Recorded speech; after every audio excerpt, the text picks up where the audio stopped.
ಬೆಂಗಳೂರಿನ ಆಡುಗೋಡಿಯಲ್ಲಿ ಯುವತಿ ಪೂಜಾ ಸಾವು ಕೇಸ್ಗೆ ಸಂಬಂಧಪಟ್ಟಂತೆ ಪೂಜಾ ಸಾವಿಗೆ ನಿಖರ ಕಾರಣ ಇನ್ನೂ ಕೂಡ ನಿಗೂಢವಾಗಿ ಉಳಿದುಬಿಟ್ಟಿದೆ. ಒಂದು ಆರ್ಕೆ ಮನೆ ಬಾಡಿಗೆ ಪಡೆದು ವಾಸವಿದ್ದಂತಹ ಪೂಜಾ ವಾಸವಿದ್ದಂತಹ ಮನೆಯ ಬಾಗಿಲು ಒಳಗಿನಿಂದ ಲಾಕ್ ಆಗಿತ್ತಂತೆ. ಮೃತ ಪೂಜಾಳ ಫೋನ್ ಕೂಡ ಸ್ವಿಚ್ ಆಫ್ ಆಗಿದೆ. ನೋಡಿ, ಮನೆಗೆ ಆಗಾಗ ಓರ್ವ ಬಂದು ಹೋಗ್ತಾ ಇದ್ನಂತೆ. ಮನೆ ಓನರ್ ಹೇಳಿರುವಂತದ್ದು, ಮನೆಗೆ ಅವಾಗವಾಗ ಒಬ್ಬನು ಬರ್ತಾ ಇದ್ನಂತೆ.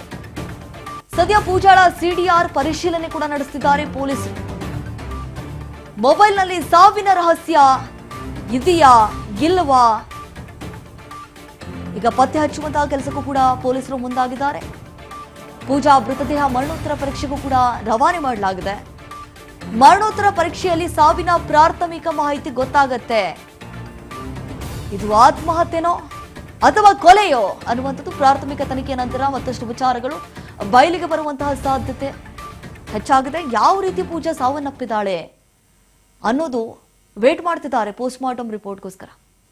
ಮರಣೋತ್ತರ ಪರೀಕ್ಷೆ ವರದಿಗಾಗಿ ಪೊಲೀಸರು ಕೂಡ ಕಾಯ್ತಿದ್ದಾರೆ. ನೋಡಿ, ಆ ದೃಶ್ಯಾವಳಿಯಲ್ಲಿ ಗಮನಿಸ್ತಾ ಇದೀವಿ. 30 ವರ್ಷದ ಪೂಜಾ ಬೆಂಗಳೂರಿನಲ್ಲಿ ಕೆಲಸಕ್ಕಂತ ಹೇಳಿ ಬಂದಿರ್ತಾಳೆ. ಬೆಂಗಳೂರಿಗೆ ಈಕೆ ಮೂಲತಃ ಬೇರೆ ರಾಜ್ಯದವಳು, ಆದರೆ ಬೆಂಗಳೂರಿಗೆ ಕೆಲಸ ಆರಿಸ್ಕೊಂಡು ಬಂದಿರ್ತಾಳೆ. ಆದರೆ ಇತ್ತೀಚೆಗಷ್ಟೇ ಈಕೆಗೆ ಕೆಲಸ ಸಿಕ್ಕಿರಲಿಲ್ಲ ಅಂತೆ. ಇದ್ರ ಬಗ್ಗೆ ಮತ್ತಷ್ಟು ಮಾಹಿತಿನ ಕೊಡ್ತಾರೆ ನಮ್ಮ ಪ್ರತಿನಿಧಿ ಶಿವು. ಈಗ ಫೋನ್ ಸಂಪರ್ಕದಲ್ಲಿ ಜಾಯ್ನ್ ಆಗಿದ್ದಾರೆ. ಶಿವು, ನಿಜಕ್ಕೂ ಇದು ಪೂಜಾ ಸಾವಿನ ಕೇಸ್ ಏನಿದೆ, ಟ್ವಿಸ್ಟ್ ಮೇಲೆ ಟ್ವಿಸ್ಟ್ ಅನ್ನ ಪಡೆದುಕೊಳ್ತಾ ಇರುವಂತದ್ದು, ಯಾವ ರೀತಿ ತನಿಖೆ ಸಾಗ್ತಾ ಇದೆ ಅಂತ ಹೇಳಿ? ದೀಪಾ, ಪೂಜಾ ಕೇಸು ಒಂದು ರೀತಿಯಲ್ಲಿ ನಿಗೂಢವಾಗಿದೆ ಅಂತ ಹೇಳ್ಬೋದು. ಇನ್ನೂ ಕೂಡ ಡಿಪ್ರೆಷನ್ ಅಲ್ಲಿ ಇದ್ರು ಅನ್ನುವಂಥದ್ದನ್ನ ಒಂದ್ ಕಡೆ ಹೇಳ್ತಾ ಇದ್ದಾರೆ. ಮನೆ ಒಳಗಡೆ ಬೇರೆ ಬೇರೆ ರೀತಿಯ ಒಂದು ಬರವಣಿಗೆಗಳು ಮತ್ತೆ ಹರಿದ ಚೀಟಿಗಳು ಒಂದ್ ರೀತಿಯಲ್ಲಿ ಡಿಪ್ರೆಷನ್ ಗಿದ್ರು ಅನ್ನೋ ಒಂದು ಡೆಫಿನೇಷನ್ಗೆ ಬರ್ತಿರುವಂತದ್ದು ಪ್ರಾಥಮಿಕವಾಗಿ.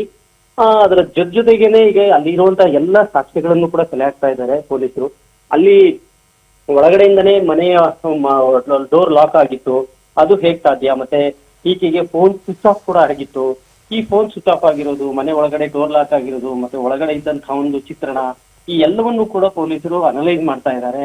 ಏನಾಗಿರ್ಬಹುದು, ಯಾಕೆ, ಏನು ಅಂತ ಹೇಳಿ. ಯಾಕೆ ಕೆಲಸ ಕಳ್ಕೊಂಡ ನಂತರದಲ್ಲಿ ಡಿಪ್ರೆಷನ್ಗೆ ಹೋಗಿದ್ದಂಥದ್ದು, ಡಿಪ್ರೆಷನ್ ನಲ್ಲಿ ಬೇರೆ ಬೇರೆಯ ಬರವಣಿಗೆಗಳನ್ನು ಕೂಡ ಬರೆದಿರುವಂತದ್ದು, ಇದನ್ನೆಲ್ಲವನ್ನು ಸದ್ಯಕ್ಕೀಗ ಪೊಲೀಸರು ಅನಲೈಸ್ ಮಾಡ್ತಾ ಇರುವಂತದ್ದು. ಮತ್ತೆ ಪೂಜಾಳ ಮೃತದೇಹ ಏನಿದೆ, ಆ ಮೃತದೇಹವನ್ನ ಮರಣೋತ್ತರ ಪರೀಕ್ಷೆ ಕಳಿಸಿದ್ದಾರೆ. ಅದರಲ್ಲಿ ಯಾವ ರೀತಿಯ ರಿಸಲ್ಟ್ ಬರುತ್ತೆ ಅನ್ನುವಂಥದ್ದು ಕೂಡ ಕಾಯ್ತಾ ಇದ್ದಾರೆ. ಮತ್ತೆ ಆಕೆಯ ಫೋನ್ ಸಿಡಿಆರ್ ಅನ್ನು ಕೂಡ ಅನಲೈಸ್ ಮಾಡ್ತಿರುವಂತದ್ದು ಪೊಲೀಸರು. ಸಿಡಿಆರ್ ನಲ್ಲಿ ಏನೆಲ್ಲ ಯಾರ್ಯಾರಿಗೆ ಫೋನ್ ಮಾಡಿದ್ದಾರೆ, ಯಾರು ಇವ್ರಿಗೆ ಫೋನ್ ಮಾಡಿದ್ದಾರೆ, ಅದರಲ್ಲಿ ಅದ್ರೊಳಗಡೆ ಏನಾದ್ರೂ ವಿಡಿಯೋ ರೆಕಾರ್ಡ್ ಇದೆಯಾ, ಯಾವ್ದಾದ್ರು ಫೋಟೋಸ್ ಇದೆಯಾ, ಸೊ ಅವ್ರ ವಾಟ್ಸ್ಆಪ್ ಚಾಟ್ಸು, ಇವೆಲ್ಲವನ್ನೂ ಕೂಡ ಅನಲೈಸ್ ಮಾಡ್ತಾ ಇದ್ದಾರೆ ಪೊಲೀಸರು. ಸದ್ಯಕ್ಕೀಗ ನಗ್ನ ಸ್ಥಿತಿಯಲ್ಲಿ ಅರೆಕೊಳೆತ ಸ್ಥಿತಿಯಲ್ಲಿ ಪೂಜಾ ಮೃತದೇಹ ಪತ್ತೆಯಾಗಿದ್ದಂಥದ್ದು. ಇದರಲ್ಲಿ ಏನೆಲ್ಲ ಸಾಧ್ಯತೆಗಳಿದೆ ಅನ್ನೋದು ಮನೆ ಮಾಲೀಕಿ ಹೇಳಿದ ಹಾಗೆ ಯಾರೋ ಬಂದು ಬಾಗಿಲು ತಟ್ಟಿಸಿದ್ದಾರೆ ಅನ್ನುವಂಥದ್ದನ್ನ ಹೇಳ್ತಿದ್ಲು ಅಂತ. ಆದ್ರೆ ಬಾಗಿಲು ನಿಜವಾಗ್ಲೂ ತಟ್ತಾ ಇದಾರಾ ಏನು, ಇದೆಲ್ಲವನ್ನೂ ಕೂಡ ತಪ್ಪಿದ್ರೆ ಎಲ್ಲಾನು CCTVಗಳನ್ನು ಕೂಡ ನೋಡಿ ಪರಿಶೀಲನೆ ಮಾಡ್ತಿದ್ದಾರೆ. ಸದ್ಯಕ್ಕೆ ಪೊಲೀಸರು ಮರಣೋತ್ತರ ಪರೀಕ್ಷೆ ಬಂದ ನಂತರದಲ್ಲಿ ಒಂದು ಕನ್ಕ್ಲೂಷನ್ ಬರುವಂತದ್ದು. ಓಕೆ, ಫೋನ್ ನಲ್ಲಿರುವಂತ ಎಲ್ಲಾ ಒಂದು ದಾಖಲೆಗಳನ್ನ ಏನಾದ್ರು ದಾಖಲೆ ಸಿಗುತ್ತಾ ಅಂತ ನೋಡುವಂಥದ್ದು. ಸೊ ಈ ಎಲ್ಲಾ ಅಂಶಗಳನ್ನು ಕೂಡ ಈಗ ಪೊಲೀಸರು ಪರಿಶೀಲನೆ ಮಾಡ್ತಾ ಇದ್ದಾರೆ. ದೀಪಾ, ಶಿವು, ಥ್ಯಾಂಕ್ ಯು ತಮ್ಮ ಮಾಹಿತಿಗಾಗಿ.